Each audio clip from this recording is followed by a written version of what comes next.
विधानसभेच्या निवडणुकीच्या नंतरचे आभार सभेच्या निमित्तानं उपस्थित असलेले सगळेच स्टेजवरचे मान्यवर मंडळी, उपस्थित असलेले सर्व ज्येष्ठ मंडळी, तरुण सहकारी, महिला भगिनी, आपण सगळे या ठिकाणी उपस्थित झालात.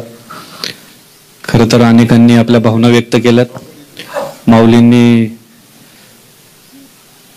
सगळ्या विषयांना या ठिकाणी स्पर्श केलाय. खरं तर निवडणुकांची महाविकास आघाडीची सुरुवातच अशा पद्धतीने झाली की लोकसभेला आपण पाहिलं, अतिशय चांगल्या पद्धतीने आपण सगळ्या मंडळींनी काम केलं आणि महाराष्ट्रामध्ये महाविकास आघाडीचे सगळ्यात जास्त खासदार निवडून आले.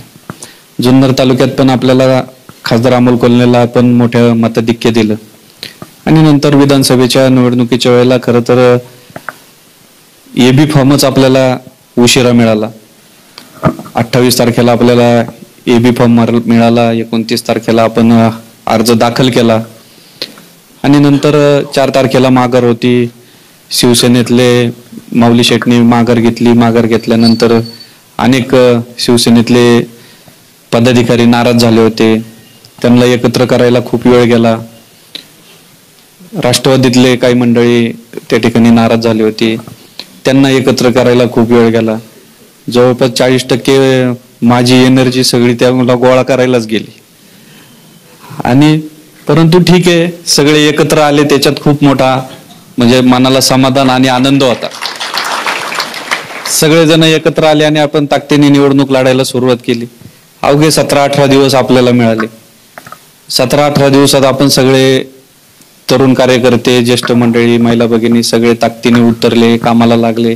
अतिशय तालुक्यामध्ये चांगलं वातावरण होतं. ज्या गावात जाईल, वाडीत जाईल, वस्तीत जाईल, उत्स्फूर्तपणे लोक घरातून बाहेरच होती, स्वागत करत होते आणि विश्वास देत होते का आम्ही आदरणीय पवार साहेबांबरोबर आहे, उद्धव साहेबांबरोबर आहे, काँग्रेसच्या विचाराबरोबर आहे आणि तालुक्यात तुमच्या सगळ्यांच्या बरोबर आहे, असा विश्वास पण देत होते. वेळ कमी मिळाल्यामुळं मी पण अनेक ठिकाणी पोहोचलो नाही, अनेकांना भेटू शकलो नाही. म्हणजे मला आता निवडणूक झाल्यानंतर आठवते का अरे मी माझ्या ह्या मित्राला फोन केला नाही का, त्याला मित्राला जर बाहेर काढला असतं तर 5-25 मतं त्यांनी गोळा करून आणली असती. ज्या कुटुंबाबरोबर शेरकर परिवाराचे 3 पिढ्यांचे संबंध आहेत का, ज्या ठिकाणी त्यांच्या परिवारामध्ये 5-50 मतं आहेत, तो जर बाहेर पडला तर 100-200 मतदान तो गोळा करून आणू शकतो. त्याला भेटायला सुद्धा मी गेलो नाही किंवा त्याला मी फोन पण केला नाही. मी ज्याला लोकसभेच्या निवडणुकीमध्ये खासदार अमोल कोल्हे यांना आपल्याला मदत करायची याच्यासाठी ज्याला फोन केला होता, त्याला माझी उमेदवारी झाल्यानंतर सुद्धा मी फोन केला नाही का आता खासदारानंतर मी उभा आहे, मला मदत कर, याच्यासाठी पण मी फोन करू शकलो नाही का. आता ती वेळ कमी मिळाला आणि खूप मोठी पळापळी त्याच्यामध्ये झाली. कमी वेळामध्ये मला असं वाटतं का तुमच्या सगळ्यांच्या सहकार्याने आपण अतिशय चांगल्या पद्धतीचं मतदान त्या ठिकाणी घेतलं. नक्कीच मतदान घेतलं. तुमच्या सगळ्यांचं कष्ट, नेते मंडळी सगळे एकत्रित आले, त्यांनी सगळ्यांनी काम केलं, सूचना दिल्या. ठीक आहे, मी मतदारांचा कौल आपल्याला मान्य आहे. जो मतदारांनी कौल दिला तो तर आपण स्वीकारलेला आहे. ज्या दिवशी स्वीकारला त्या दिवसापासून तुम्ही पाहिलं असेल का आपण लोकांमध्ये जायला, लोकांच्या सुखदुःखामध्ये जायला त्या ठिकाणी सुरुवात केली. आणि नक्कीच जे निवडणूक झाली, पराभव झाला, तो आपण मान्य केला. आता आपल्याला सगळ्यांना पुढे जायचंय, ताकदीने पुढे जायचंय. ही जी वज्रमूठ आपण आता या ठिकाणी महाविकास आघाडी आणली, त्याच्यामध्ये काँग्रेस पक्ष असेल, राष्ट्रवादी काँग्रेस पक्ष असेल आणि शिवसेना असेल, या सगळ्यांना आता एकत्रित राहायचं. निवडणुकीचा निकाल जो काय लागला तो सगळ्यांना आपल्याला मान्यत राहायचं. मी मुंबईला शरदचंद्रजी पवार साहेबांनी सगळ्या उमेदवारांची मीटिंग आयोजित केली होती. त्या मीटिंगला मी गेलो होतो. सगळे उमेदवार होते. सगळ्यांनी अनेक विषय मांडले, भावना व्यक्त केल्या, ईव्हीएम बद्दलचे विचार मांडले.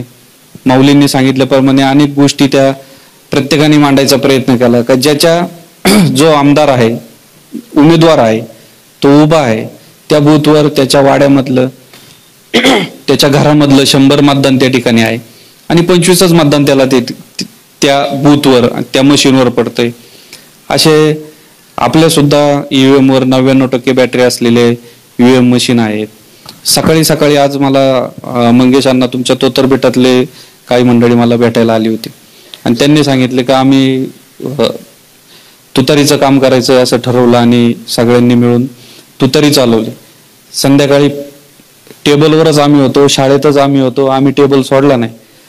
5 आणि 6च्या दरम्यान 1 तासामध्ये फक्त एकच काकडे महेश काकडे म्हणून त्यांनी मला सांगितलं का 5 ते 6 मध्ये फक्त एकच मतदार आला आणि तो तिथं मतदान करून गेला.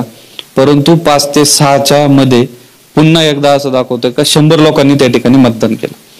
म्हणजे हे सगळ्या गोष्टी आपल्याला काही समजत नाही, पण जे झालं त्याच्यावरती आपल्याला चर्चा करायची नाही. आता सुद्धा मला पक्ष कार्यालयातून फोन येत आहेत का तुम्ही किती बूथवर रिकाउंटिंग तुम्हाला करायचंय. पक्ष कार्यकर्त्यांनी त्या ठिकाणी वकील दिलेले आहेत, त्यांच्याबरोबर तुम्ही बोला आणि आपल्याला सगळ्यांना बऱ्याच उमेदवारांना पुढे अपील करायचंय, कोर्टात जायचंय किंवा काय करायचंय. तर मी या ठिकाणी तुम्हाला पण सगळं जाहीरपणे सांगतो, जे झालं ते झालं. आता त्याच्यावरती आपल्याला बाकीच्या गोष्टी करण्यात काय अर्थ नाही किंवा आपल्याला त्या करायच्या पण नाही. जे उमेदवार निवडून आले त्यांचं मी अभिनंदन करतो, स्वागत करतो. शिवजन्मभूमीचे शिलेदार आपला माणूस आदरणीय शरददादा सोनवणे यांची जुन्नर विधानसभेवर बहुमताने निवड झाल्याबद्दल हार्दिक अभिनंदन. शुभेच्छुक माननीय ऍडव्होकेट राजेंद्र कोल्हे आणि सर्व मित्रमंडळी, समस्त ग्रामस्थ, नारायणगाव, वरवाडी. नक्कीच जुन्नर तालुक्यात आपल्याला महाविकास आघाडी आता एकत्र ठेवायची आहे.